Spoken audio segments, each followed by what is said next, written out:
Okay, so now bishop to d7 by Vishy, making a space for this rook so that it can cover this c file. And after that, here Kasparov decides to give a check by bishop to h7.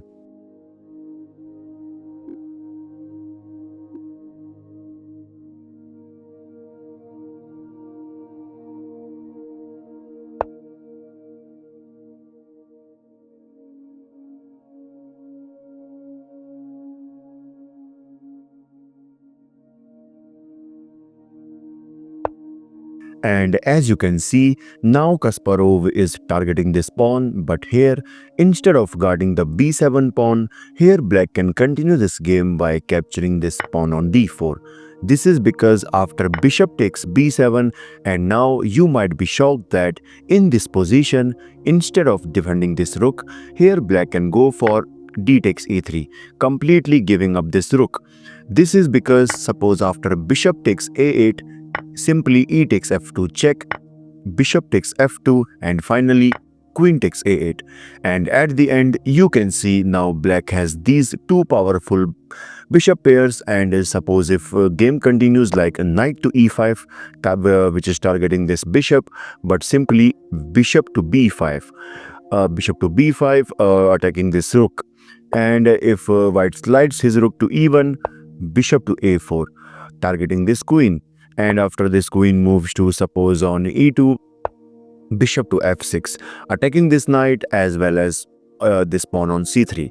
And now you can see black can survive. Black can survive this game due to these two powerful bishops. And after this, you can see this knight can anytime jump towards this center, and by this you can see black will fight for some time.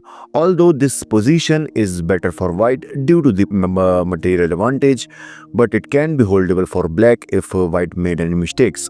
Okay, so in the actual game, after bishop to e4, here Anand goes for queen to c8. Basically, he decides to defend this b7 pawn, which is also good.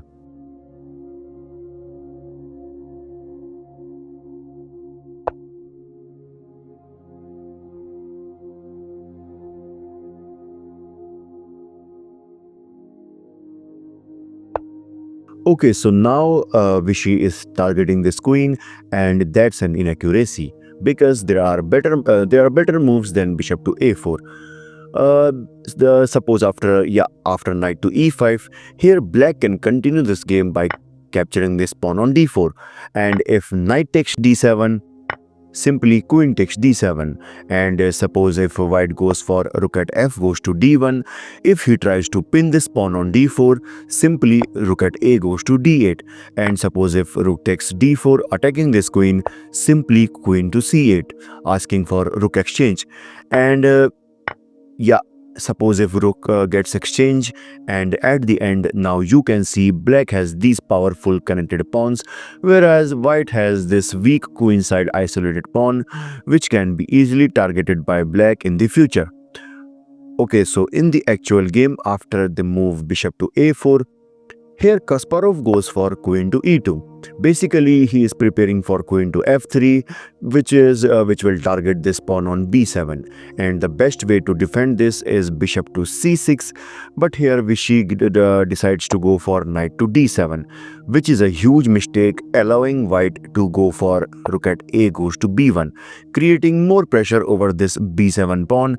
And one thing is clear, that you cannot push this pawn due to this pin by bishop, and you also cannot guard this pawn by rook to b8. This is because after knight takes d7, now you can see no one can protect this rook on b8. This is because this knight is targeting both the rooks. So that's why in the actual game, after the move rook at a goes to b1, here he goes for bishop to c6, and the move bishop to b6 and the move knight to b6 will also work in this position.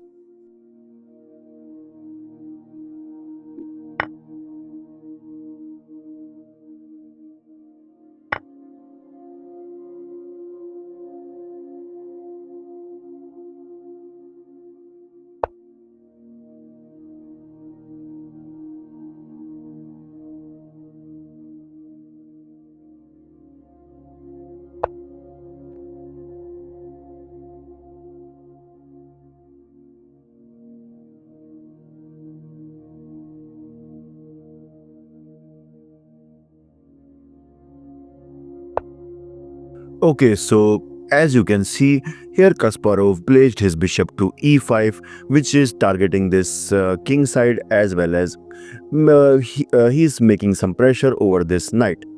And suppose if black tries to attack this bishop by pushing suppose f6, now in this position white can actually sacrifice this bishop by playing queen to g4. This is because if black captured this bishop suppose, then queen to g6, threatening to checkmate black. And to defend this, the only move for black is to give up this rook by rook to f5. And now note, now note one thing, that capturing this rook by this bishop will improve the pawn structure of black. So that's why instead of capturing, it's better to go for this move g4. And in the next move we will simply capture this rook, and clearly you can see this position is completely winning for white. Okay, so in the actual game, after bishop to e5,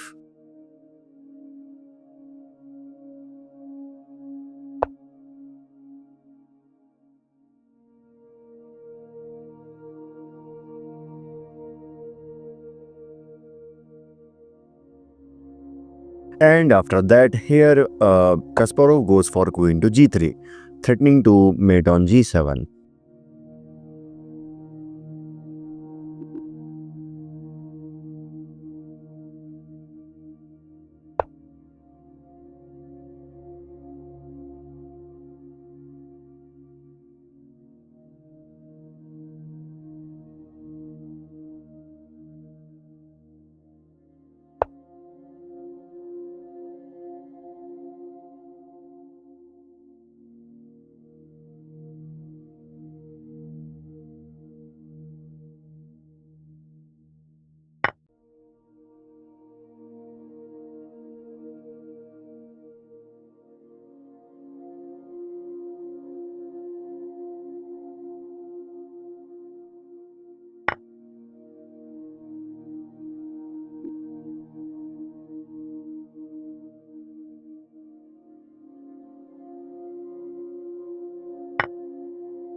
And now it's better for black to play knight to f6, which not only attacks this bishop but also improves the position of knight.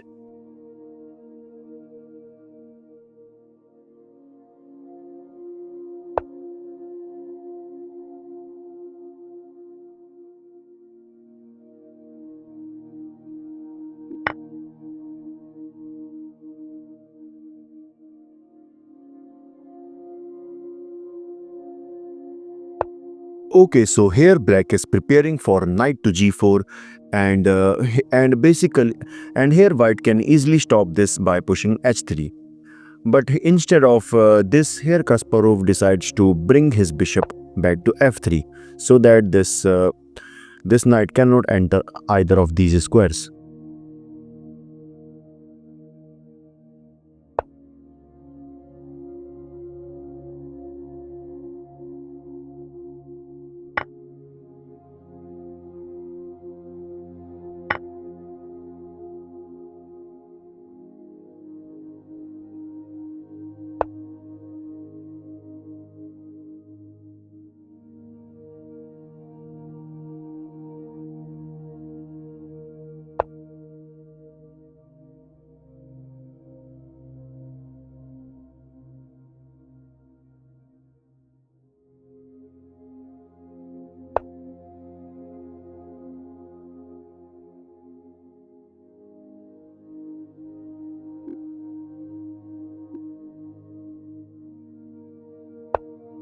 And basically here Kasparov wants to bring this queen to d2, eyeing on this weak e3 pawn, and since we all know that this game is already in Kasparov complete favor so that's why without any tension he calmly goes for h3.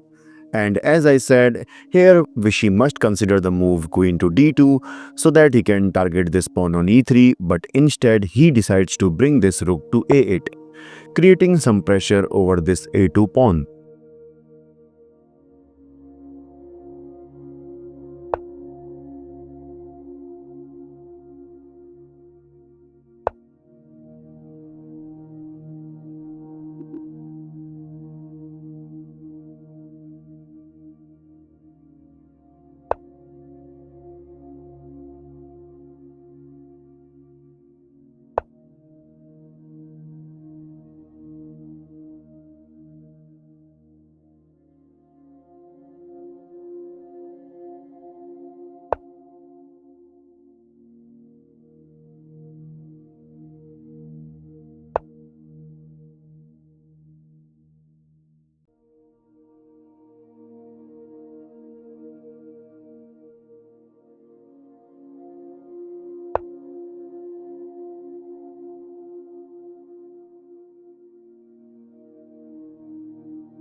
And in this position, the final move by Kasparov is d5, and here Viswanathan Anand resigned. This is because suppose if game continues like king to d7, if he tries to stop our pawn, simply king to f5, so that he can push this pawn, king to e7, e5, king to d7, d6, rook to b8, e6 check, king to e8, rook to a7, creating a safe bridge for these pawns, rook to d8, rook to e7 check, king to f8, rook to f7 check, king to e8, and d7 check. And since this king is in stalemate condition, so that's why black is forced to capture this pawn and simply rook takes d7. And now you can see this is all over for black. This is your host Bison signing off. Bye bye.